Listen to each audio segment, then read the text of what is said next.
Hi students, നമ്മളിന്ന് പഠിപ്പിക്കാൻ പോകുന്നത് ഇലക്ട്രിക് ചാർജസ് ആൻഡ് ഫീൽഡ്സ് എന്ന ചാപ്റ്ററിലെ continuous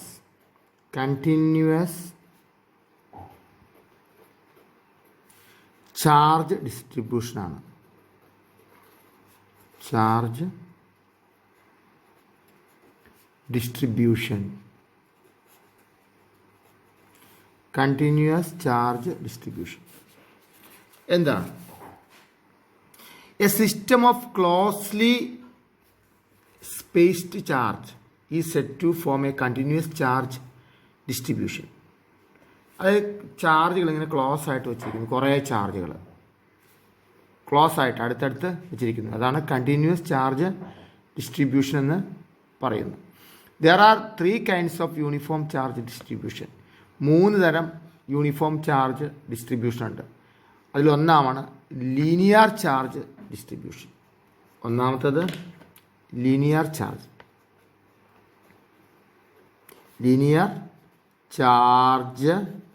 distribution. Linear charge distribution. Linear എന്ന് പറയുമ്പോൾ നമുക്കറിയാമല്ലോ എന്താണ്, ഒരു ലൈനിലാണല്ലേ. ഇപ്പോൾ പോസിറ്റീവ് ചാർജ് ഒരു ലൈനിൽ ഇങ്ങനെ ലീനിയർ ആയിട്ട് വച്ചിരിക്കുന്നു. ഇതാണ് linear charge distribution. If the charges are uniformly distributed along a line, uniform ആയിട്ടായിരിക്കും ഡിസ്ട്രിബ്യൂട്ട് ചെയ്തിരിക്കുന്നത്. ഇതിൻ്റെ ഇടയ്ക്കുള്ള ഗ്യാപ്പൊക്കെ ഈക്വൽ ആയിരിക്കും. If the charge are uniformly distributed along a line, it is linear charge distribution. ഇനി line charge density. Charge density എന്ന് പറഞ്ഞതാണ് ഈ charge ഈ സ്പേസിൽ കൂടുതലാണോ കുറവാണോ, അതാണ് ചാർജ് ഡെൻസിറ്റി. ലൈൻ ചാർജ് ഡെൻസിറ്റിയെ നമുക്ക് ലാംഡ കൊണ്ട് സൂചിപ്പിക്കാം. അപ്പോൾ അതാണ് ലീനിയർ ചാർജ് ഡെൻസിറ്റി അല്ലെങ്കിൽ line charge density equals charge by length. Charge കൂടുതലും ലെങ്ത്ത് കുറവുമാണെങ്കിൽ, ഇങ്ങനെ അടുപ്പിച്ചാണ് ചാർജ്, ലീനിയർ ചാർജ് ഡെൻസിറ്റി കൂടുതലായിരിക്കും. ഇതോ ചാർജ് കുറവും ലെങ്ത്ത് കൂടുതലും. ഇപ്പോൾ ലീനിയർ ചാർജ് ഡെൻസിറ്റി എന്തായിരിക്കും, കുറവായിരിക്കും. ഇപ്പോൾ കണ്ടറിയാലോ ഇവിടെ ഡെൻസിറ്റി കൂടുതലാണ്, ഇവിടെ ഡെൻസിറ്റി കുറവാണ്. കാരണം എന്താണ്, ഇവിടെ ചാർജ് കൂടുതലുണ്ട്, ലെങ്ത് കുറവാണ്. ഇവിടെ ചാർജ് അത്രയും തന്നെ ഉള്ളൂ, പക്ഷേ ലെങ്ത്ത് കൂടുതലാണ്. അപ്പോൾ ലെങ്ത്ത് കൂടുമ്പോൾ എന്താണ്, ഡെൻസിറ്റി കുറയും.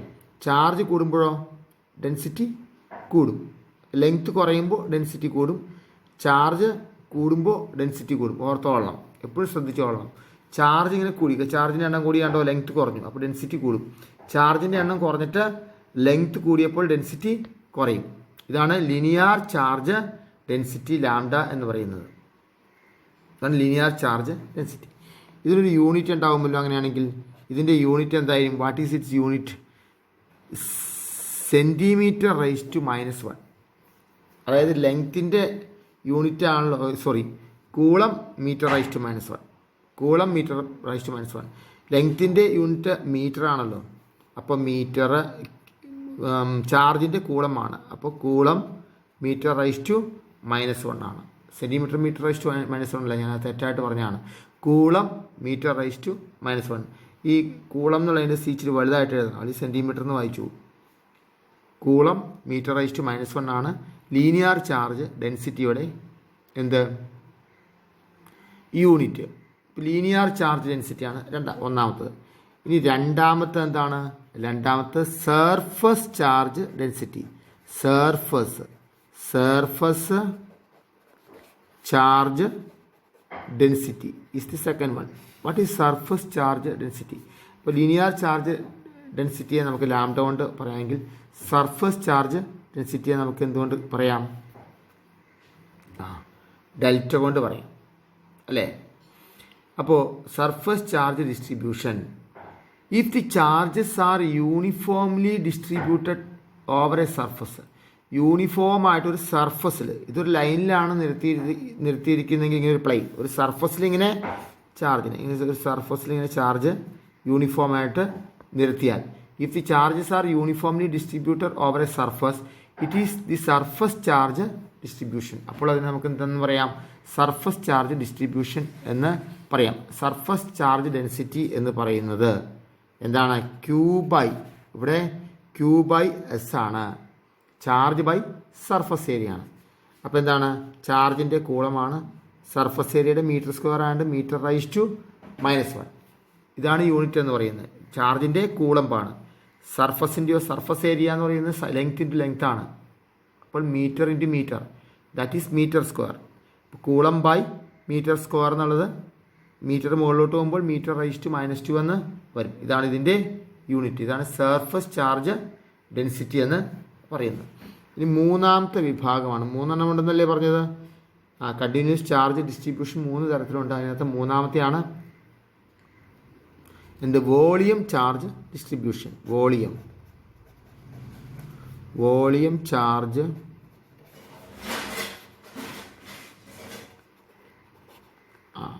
ഡിസ്ട്രിബ്യൂഷൻ.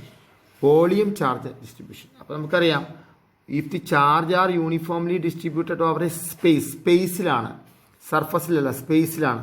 അപ്പോൾ എന്താണ്, സ്പേസിലാകുമ്പോൾ അതിനെന്തുണ്ട്, വോളിയം ഉണ്ടല്ലോ, ഇവിടെയുണ്ട്. സ്പേസിലാണ്. സ്പേസിൽ നിന്ന് എടുക്കുകയാണെങ്കിൽ വോളിയം ചാർജ് ഡെൻസിറ്റി റോയാണ്. What is rho is charge by volume. അപ്പോൾ ഇതിന് യൂണിറ്റ് പറയാമല്ലോ. കൂളമ്പ്, വോളിയം പോകുമ്പോൾ മീറ്റർ ക്യൂബ് അല്ലേ, അപ്പോൾ മീറ്റർ റൈസ് ടു -3. ഇതാണ് വോളിയം ചാർജ് ഡിസ്ട്രിബ്യൂഷൻ എന്ന് പറയുന്നത്. അപ്പോൾ കണ്ടിന്യൂസ് ചാർജ് ഡിസ്ട്രിബ്യൂഷൻ 3 തരമുണ്ട്. ലീനിയർ ചാർജ് ഡിസ്ട്രിബ്യൂഷൻ Q/L, അത് ലാംഡയാണ്. പിന്നെ surface charge distribution Q/S. Volume charge distribution Q/V ആണ്. ഇതിൽ ലീനിയർ ചാർജ് ഡിസ്ട്രിബ്യൂഷനാണ് നമുക്കിവിടെ പഠിക്കാനുള്ളത്. ഈ വർഷം പഠിക്കാനുള്ളത് ഇതാണ്. അപ്പോൾ ഇത് എന്തായാലും ഒന്നാമത്തെ പഠിക്കണം. Lambda equals Q/L. അപ്പോൾ Q ഈക്വൽസ് L ലാംഡ എന്ന് പറയും. ക്യൂവിനെ നമുക്ക് L ലാംഡ എന്നും പറയാം. ലാംഡ ഈക്വൽസ് Q/L ആണെങ്കിൽ L ഈക്വൽസ് Q ലാംഡ. അങ്ങനെയൊക്കെ നമ്മൾ തിരിച്ചും മറിച്ചുമൊക്കെ പറയേണ്ട അവസരങ്ങൾ നമുക്ക് ഇനി വരുന്നുണ്ട്. അപ്പോൾ ഇത് 3 പഠിച്ചു വെച്ചിരിക്കുക. 3 തരം ചാർജ് ഡിസ്ട്രിബ്യൂഷൻ. ലിനിയർ ഒരു ലൈനിൽ, പിന്നെയോ ഒരു സർഫസിൽ ചാർജ് നിർത്തിയിരിക്കുന്നു. വോളിയം എന്ന് പറയുന്നത് സ്പേസിൽ ചാർജ് നിർത്തിയിരിക്കുന്നു. മനസ്സിലായല്ലോ? ഇനി കഴിഞ്ഞ ദിവസം നമ്മൾ ഒരു Q എന്ന് പറയുന്ന ചാർജ് ഇവിടെ വെച്ചിട്ട് ഇവിടെ R ഡിസ്റ്റൻസിലൊരു പോയിൻ്റ് O എന്ന് പറയുന്നൊരു പോയിൻ്റ്, ആ പോയിന്റിലുള്ള ഇലക്ട്രിക് ഫീൽഡ് എന്ന് പറയുന്നത് E ഈക്വൽസ് 1/4πε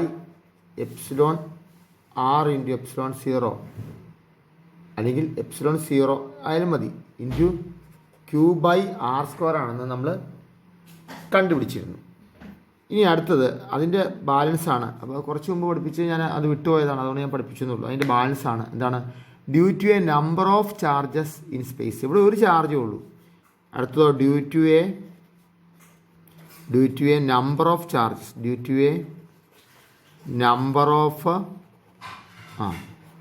ചാർജസ് ഇൻ സ്പേസിൽ ഒരുപാട് ചാർജ്, കുറേ ചാർജ് ഇരിക്കുകയാണ്. Q1 Q2 ഇരിക്കുകയാണ്. Q1 ഉണ്ട്, Q2 Q3 Q4 അങ്ങനെ n number of charge, Qn number of charges, n number of Qs, n number of charges ഇങ്ങനെ സ്പേസിൽ ഇരിക്കുകയാണ്. അപ്പോൾ ഇൻറ്റൻസിറ്റി ഓഫ് ഇലക്ട്രിക് ഫീൽഡ് എന്ന് പറയുന്നത് എന്തായിരിക്കും, ഇതിൻ്റെ ഓരോന്നിൻ്റെയും Q1ൻ്റെയും ഇൻറ്റൻസിറ്റി, Q2 എന്ന് പറയുന്ന ചാർജ് കൊണ്ടുള്ള ഇൻറ്റൻസിറ്റി, Q3 എന്ന് പറയുന്ന ചാർജ് കൊണ്ടുള്ള ഇൻറ്റൻസിറ്റി, ഇങ്ങനെ ഓരോ ചാർജ് കൊണ്ടുള്ള ഇൻറ്റൻസിറ്റിയുടെ ആകെ ടോട്ടലായിരിക്കും എന്ത്, അവിടെയുള്ള ഇലക്ട്രിക് ഫീൽഡ് എന്ന് പറയുന്നത്. അതായത് Q1 എന്ന് പറയുന്ന ചാർജ് കൊണ്ടുണ്ടാകുന്ന E1 എന്ന് പറയുന്ന ഇലക്ട്രിക് ഫീൽഡും, പിന്നെ E2 എന്ന് പറയുന്ന ഇലക്ട്രിക് ഫീൽഡും, E3 എന്ന് പറയുന്ന ഇലക്ട്രിക് ഫീൽഡും, ഇങ്ങനെ En ഉണ്ട്. അപ്പോൾ എല്ലാ ഇലക്ട്രിക് ഫീൽഡും കൂടി കൂട്ടണം. എല്ലാ ചാർജ് കൊണ്ടും ഉണ്ടാകുന്ന ഇലക്ട്രിക് ഫീൽഡിൻ്റെ എല്ലാം സം കാണണം. അപ്പോൾ നമുക്കറിയാം, മറ്റേത് 1/4πε0 ആണെന്നെങ്കിൽ ഇവിടെയും എന്തുണ്ടാവും, 1/4πε0. അപ്പോൾ ഇതിനുണ്ട് 1/4πε0 ഇൻറ്റു Q/R ആണല്ലോ. അപ്പോൾ Q/R എന്ന് പറയുമ്പോൾ ഒരുപാട് Q ഉള്ള R നമുക്ക് ഇങ്ങനെ എഴുതാം, സിഗ്മ I എന്ന് പറയുന്നത് N ആണ്. I എന്ന് പറയുന്നത് 1 2 3 അങ്ങനെ നമ്പർ കൊടുക്കാം. അപ്പോൾ QI/RI². ഇത്രയേ ഉള്ളൂ സംഭവം. ഇതിൻ്റെ ചാർജ് 1/4πε0 ഇൻറ്റു Q/R ആണെങ്കിൽ, R1 ആണെങ്കിൽ, Q1/R1 ആണെങ്കിൽ ഇതിൻ്റെ ചാർജ് എന്തായിരിക്കും, 1/4πε0 ഇൻറ്റു Q2/R2. ഇതിൻ്റെ എന്തായിരിക്കും, 1/4πε0 ഇൻറ്റു Q3/R3. അതെല്ലാം കൂടെ കൂട്ടുക എന്നുള്ളത്, എല്ലാം കൂടെ ആഡ് ചെയ്യുക എന്നുള്ളത്. അപ്പോൾ അതിനകത്ത് എല്ലാത്തിനും കോമൺ ആയിട്ട് 1/4πε0 അത് എഴുതി. എന്നിട്ട് Q1 Q2 Q3 ഇത് എഴുതുന്നതിന് പകരം നമ്മൾ QI എന്ന് എഴുതിയിട്ട് ഐക്ക് എൻ നമ്പേഴ്സ്, ഐക്ക് എന്താണ് 1 2 3 4 5 എന്നൊക്കെ നമ്പർ കൊടുക്കാമെന്ന് എഴുതി. അതുപോലെ R1 R2 R3 എന്ന് എഴുതുന്നതിന് പകരം ആറിന് 5 പേര് കൊടുത്തിട്ട് 1 2 3 4 5 6 കൊടുക്കാമെന്ന് എഴുതി. ഇതിൻ്റെ വെക്ടർ എഴുതിക്കണമെന്നുള്ളൂ. അപ്പോൾ എന്താണ് ഇതെല്ലാത്തിൻ്റെയും ചാർജ് കണ്ടുപിടിച്ചിട്ട് കൂട്ടുക, അത്രേ ഉള്ളൂ സംഭവം. ഇലക്ട്രിക് ഫീൽഡ് കണ്ടുപിടിച്ചിട്ട് ഓരോന്നിൻ്റെ ഇലക്ട്രിക് ഫീൽഡ് എങ്ങനെ കണ്ടുപിടിക്കും? 1/4πε0 Q/r² ഇട്ട് കണ്ടുപിടിക്കും. അങ്ങനെ ഓരോന്നിൻ്റെയും Q1-ൻ്റെയും Q3-യുടെയും Q4-ൻ്റെയും ഒക്കെ ഇലക്ട്രിക് ഫീൽഡ് കണ്ടുപിടിച്ച ശേഷം ആ ഇലക്ട്രിക് ഫീൽഡ് എല്ലാം കൂടി അതിൻ്റെ ആകെ സം കാണുക, അതെല്ലാം കൂടി കൂട്ടുക എന്നാണ് അർത്ഥമുള്ളൂ. മനസ്സിലായല്ലോ? നമ്മളിനി അടുത്ത് പഠിക്കാൻ പോകുന്നത് electric field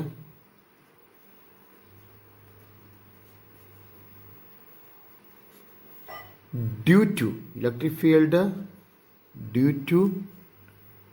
an electric dipole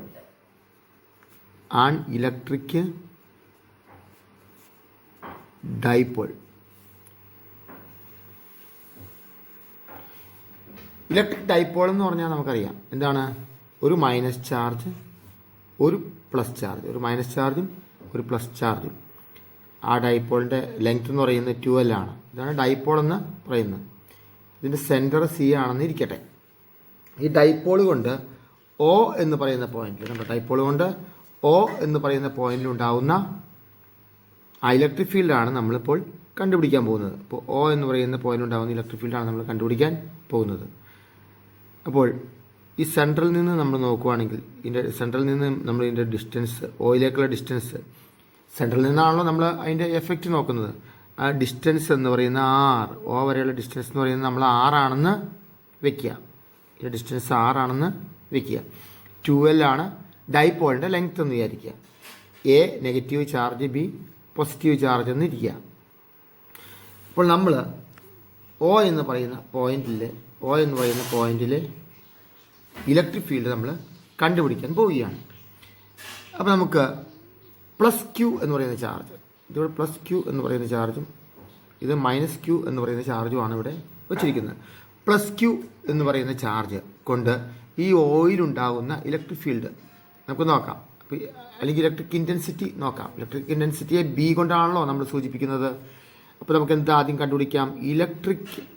electric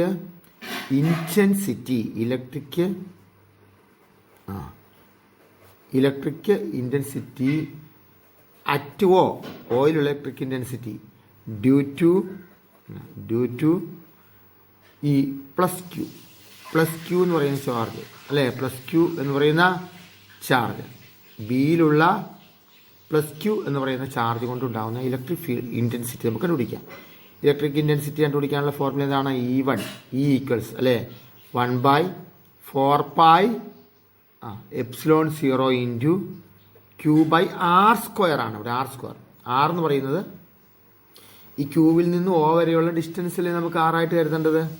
yes, ഇതാണ് 6 ആയിട്ട്. പക്ഷെ ഇവിടെ 6 എന്ന് എടുക്കാൻ പറ്റില്ല, കാരണം ഈ ഇവിടെ നിന്ന് ഇവിടം വരെ എന്താണ്? 6 ആണ്. ഇവിടെ നിന്ന് ഇവിടം വരെ 6 ആണ്.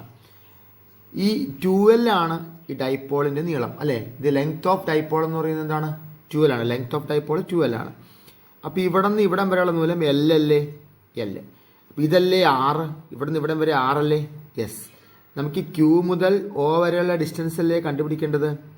ഈ പ്ലസ് Q മുതൽ, അതായത് B മുതൽ O വരെയുള്ള ഡിസ്റ്റൻസാണ് കണ്ടുപിടിക്കേണ്ടത്. അപ്പോൾ ഈ 6ൽ നിന്ന് ഈ L അങ്ങോട്ട് പോയാൽ, 12 എന്ന് പറഞ്ഞത് ഫുൾ ഉണ്ട്, ഇതിൻ്റെ പകുതി ആകുമ്പോൾ L ആണ്. ഈ 6ൽ നിന്ന് L അങ്ങോട്ട് പോയാൽ എന്ത് കിട്ടും? ആ ഡിസ്റ്റൻസ് കിട്ടും. അപ്പോൾ 6ൽ നിന്ന് L അങ്ങോട്ട് പോകണം. അപ്പോൾ r² എന്നുള്ളിടത്ത് R - L the whole square എന്ന് പറയും. അതെങ്ങനെയാണ്? എലോങ് BO എന്ന് പറയുമ്പോൾ B എന്താണ്? BO. അപ്പോൾ എങ്ങോട്ടായിരിക്കും? ഇങ്ങോട്ടേക്കായിരിക്കും എന്ത്? E1 എന്ന് പറയുന്ന intensity of electric field Q എന്ന് പറയുന്ന പോസിറ്റീവ് ചാർജ് കൊണ്ട് ഓയിലുണ്ടാകുന്നത്. മനസ്സിലായല്ലോ? ഇനി അടുത്തെന്താണ്? Electric intensity. ഇതുപോലെ തന്നെ ഇലക്ട്രിക് ഇൻറ്റൻസിറ്റി ഒരെണ്ണം കൂടി ഉണ്ടല്ലേ? എന്താണ്? Electric intensity at O due to minus Q at A. ഇനി എയിലുള്ള അല്ലേ, എയിലുള്ള ആ മൈനസ് ക്യൂ എന്ന് പറയുന്ന ചാർജ് കൊണ്ടുള്ള ഇലക്ട്രിക് ഇൻറ്റൻസിറ്റി അതും 1/4πε0 ഇൻറ്റു ക്യൂ ബൈ. ഇനി ആറിലാണ് അവിടെയും വ്യത്യാസമുള്ളത് അല്ലേ. ഈ ആറില്ലേ, ഈ ആറ് ഇവിടെ നിന്ന് ഇവിടം വരെ ആകുമ്പോൾ ഓവരല്ലേ നോക്കേണ്ടത്, ഇവിടെ നിന്ന് ഇവിടം വരെയുള്ളത് നോക്കണം, എയിൽ നിന്ന് ഓ വരെയുള്ളത് നോക്കണം. അപ്പം എന്താണ്, ഈ സിയിൽ നിന്ന് ഇവിടം വരെയുള്ളത് 6ആണെന്നറിയാം. അതിൻ്റെ കൂടെ ഇതെല്ലാം ആയിരിക്കില്ലേ, ഇത് പകുതിയല്ലേ, എല്ലാം ആയിരിക്കില്ലേ. അപ്പോൾ നമുക്ക് എന്തെന്ന് പറയാതെ ആ ഡിസ്റ്റൻസ് L+R എന്നോ അല്ലെങ്കിൽ R+L എന്ന് പറയാം അല്ലേ. ക്യൂ ബൈ R+L എന്ന് പറയാം, L² എന്ന് പറയാം, R+L² എന്ന് പറയാം. അത് എങ്ങോട്ടായിരിക്കും, എലോങ് OA ആയിരുന്നു, മറ്റേത് BO ആയിരുന്നു, ഇങ്ങോട്ടായിരുന്നു. ഇത് എലോങ് OA എന്ന് പറയുമ്പോൾ എന്താണ്, ഇത് ഇങ്ങോട്ടാണ്. E2 എന്ന് പറയുന്നത് എങ്ങോട്ടായിരിക്കും, ഇത് E2 ആണ്. E2 എന്ന് പറയുന്നത് ഇങ്ങോട്ടേക്കായിരിക്കും അതിൻ്റെ ഡയറക്ഷൻ എന്ന് പറയുന്നത്. അപ്പോൾ Q എന്ന് പറയുന്ന ചാർജ് കൊണ്ടുള്ള ഡയറക്ഷനിലേക്ക് ഇലക്ട്രിക് ഇൻറ്റൻസിറ്റി അങ്ങോട്ടേക്കും, ഇനി ഈ Q മൈനസ് കൊണ്ടുണ്ടാകുന്ന ഇലക്ട്രിക് ഇൻറ്റൻസിറ്റി ഇങ്ങോട്ടേക്കും ആണ്. അത് കാണാനുള്ള ഫോർമുലയും നമുക്ക് കിട്ടി. അപ്പോൾ റിസൾട്ടൻ്റ് നമുക്ക് നോക്കാൻ പാടില്ല, റിസൾട്ടൻ്റ് ഇൻറ്റൻസിറ്റി അറ്റോ. അപ്പോൾ റിസൾട്ടൻ്റ്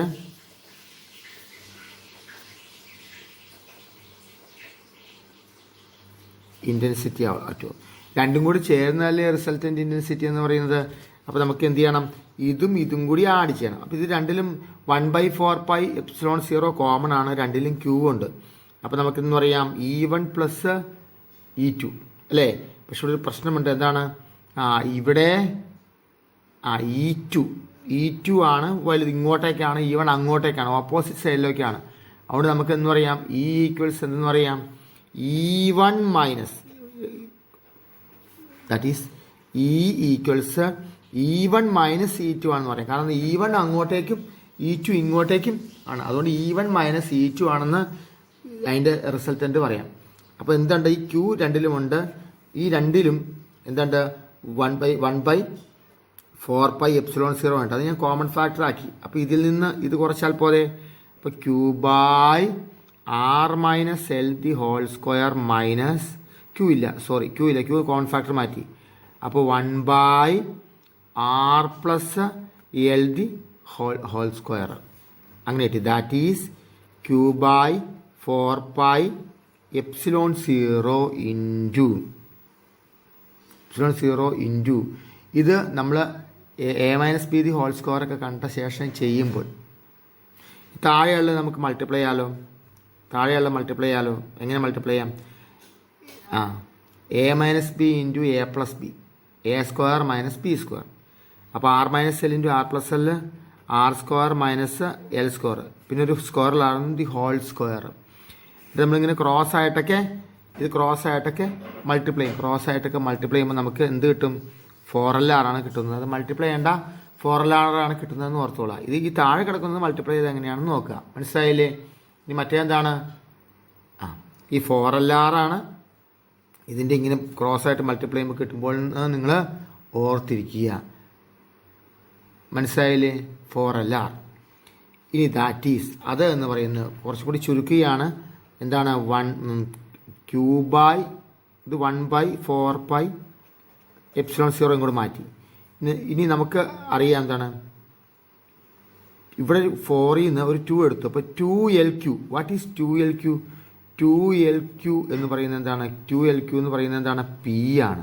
P ഈസ് 2LQ. അത് നമുക്കറിയാം, നമ്മൾ കണ്ടുപിടിച്ചിരിക്കുന്നതാണ് നേരത്തെ അല്ലേ, മൊമെൻറ്റിൻ്റെ സമയത്ത് കണ്ടുപിടിച്ചാലേ. ഏതാണ് P എന്ന് പറയുന്നത്, എന്താണ്, മൊമെൻറ്റമാണ് അല്ലേ. എന്തിൻ്റെ മൊമെൻറ്റമാണ്, ഡൈപോൾ മൊമെൻറ്റാണ്. ഡൈപോൾ മൊമെൻറ്റ് 2LQ ആണെന്ന് നമുക്ക് അറിയാം. അപ്പോൾ ഇതിനകത്ത് ഈ ഒരു 2 എടുത്തു, ഒരു L എടുത്തു, ഒരു Q എടുത്ത 2LQവിനെ P എന്ന് എഴുതാം അല്ലേ, അതിനെ P എന്ന് എഴുതാം. പിന്നെ അവിടെ ബാലൻസ് എന്താണുള്ളത്, ഒരു 12 എടുത്തുള്ളൂ, ഒരു 2 ഉണ്ട്. അപ്പോൾ 2R അവിടെ ബാലൻസ് ഉണ്ട് അല്ലേ. അപ്പോൾ 2PR ആണ്, അങ്ങനെ വന്നു. 2PR ഡിവൈഡഡ് ബൈ ഇവിടെയോ R² - L² the whole square, R² - L². ഇത് എങ്ങോട്ടായിരിക്കും ഇതിൻ്റെ ഡയറക്ഷൻ, എലോങ് CO. ഈ സെൻട്രൽ നിന്നാണ് അതിൻ്റെ എഫക്റ്റ് വരുന്നത്, CO എലോങ് CO ആയിരിക്കും അതിൻ്റെ ഡയറക്ഷൻ എന്ന് പറയുന്നത്. മനസ്സിലായില്ലേ? ഇവിടെ ഒരു സംശയം വരാം. ഇതിനകത്ത് 4L ഞാനൊരു 2 ഇതിനകത്ത് 2 എടുത്തു, L എടുത്തു, ഇവിടെ ഈ Q എടുത്തു, 2LQ അതിന് P എന്ന് കൊടുത്തു. പിന്നെ ഒരു 2 ബാലൻസ് ഉണ്ട്, ഒരു R ബാലൻസ് ഉണ്ട്, അതാണ് 2R 2PR എന്ന്. മനസ്സിലായില്ലേ? ഇതാണ് ഇതിൻ്റെ ഉത്തരമെന്ന് പറയുന്നത്. അപ്പോൾ ഈ ഡെറിവേഷൻ ഉറപ്പായിട്ട് ചോദിക്കുന്നതാണ് അല്ലേ. ഇനി since 2L is very small, 2L very സ്മോളാണ്. അപ്പോൾ നമുക്ക് എന്തെന്ന് പറയാം, എൽ സ്ക്വയർ എന്ന് പറയുന്നത് എന്താണ്, നെഗ്ലിജിബിൾ. L സ്ക്വയർ നെഗ്ലിജിബിൾ ചെയ്ത് കളഞ്ഞാൽ നമുക്കിതിനെ ചെറുതാക്കി നമുക്ക് എന്താക്കാം, E ഈക്വൽസ് 1/4πε0 ഇൻറ്റു ഈ L നെഗ്ലിജിബിൾ ആകുമ്പോൾ പിന്നെ R² ദി ഹോൾ സ്ക്വയർ. അപ്പോൾ R⁴ ഈ ആറും പറ്റുമ്പോൾ R³ എന്ന് കിട്ടൂലേ. അപ്പോൾ 2p/R³. എന്താണ്, L നെഗ്ലിജിബിൾ ആകുമ്പോൾ പിന്നെ R² ഉണ്ട്, പിന്നെ ഇവിടെ ഹോൾ സ്ക്വയറിലെ R² R⁴. മുകളിലത്തെ ആറും R⁴ കിട്ടുമ്പോൾ പിന്നെ R³ ആണ്. ഇങ്ങനെ നമുക്ക് ചെറുതാക്കി ഇതിനെ എഴുതാം. ഇത് എലോങ് എങ്ങോട്ടായിരിക്കും, എലോങ് CO. ഇത് direction in which positive charge points, positive charge എങ്ങോട്ടാണോ പോയിൻ്റ് ചെയ്തിരിക്കുന്നത് അങ്ങോട്ടേക്ക് ആയിരിക്കും. ഇതാണ് ഈ ഡെറിവേഷൻ്റെ അവസാനത്തെ റിസൾട്ട് എന്ന് പറയുന്നത്. ഉറപ്പായിട്ടും പരീക്ഷയ്ക്ക് ചോദിക്കുന്നതാണ്. എന്താണ്, derive an expression for the electric field due to an electric dipole. മനസ്സിലായില്ലേ? അങ്ങനെ ചോദിച്ചാൽ ഇത് എഴുതണം. അപ്പോൾ 2 ഡെറിവേഷൻസ് നമ്മൾ ഇതിനോടകം പഠിച്ചു. ഒരു പോയിൻ്റ് ചാർജ് വെച്ചിട്ട് O എന്ന് പറയുന്ന പോയിന്റിലുള്ള ഇലക്ട്രിക് ഫീൽഡ് കാണാനുള്ള ഡെറിവേഷൻ പഠിച്ചു. പിന്നെയോ ഒരു ഡൈപോൾ വെച്ചിട്ട് O എന്ന് പറയുന്ന പോയിന്റ്, ആ ഡൈപോൾ കൊണ്ട് O എന്ന് പറയുന്ന പുറത്തല്പം അകലെയുള്ള O എന്ന് പറയുന്ന പോയിന്റിലുള്ള ഇലക്ട്രിക് ഫീൽഡ് കാണാനുള്ള ഈ ഡെറിവേഷൻ നമ്മൾ പഠിച്ചു. 2 ഡെറിവേഷൻ നിങ്ങൾ കാണാതെ പഠിക്കേണ്ടതാണ്. ഉറപ്പായിട്ട് നിങ്ങളിത് പഠിക്കാതിരിക്കരുത്, പഠിച്ചേ തീരൂ. ഇത് പരീക്ഷയ്ക്ക് ഒരു ഉറപ്പാണ്. ഓക്കെ.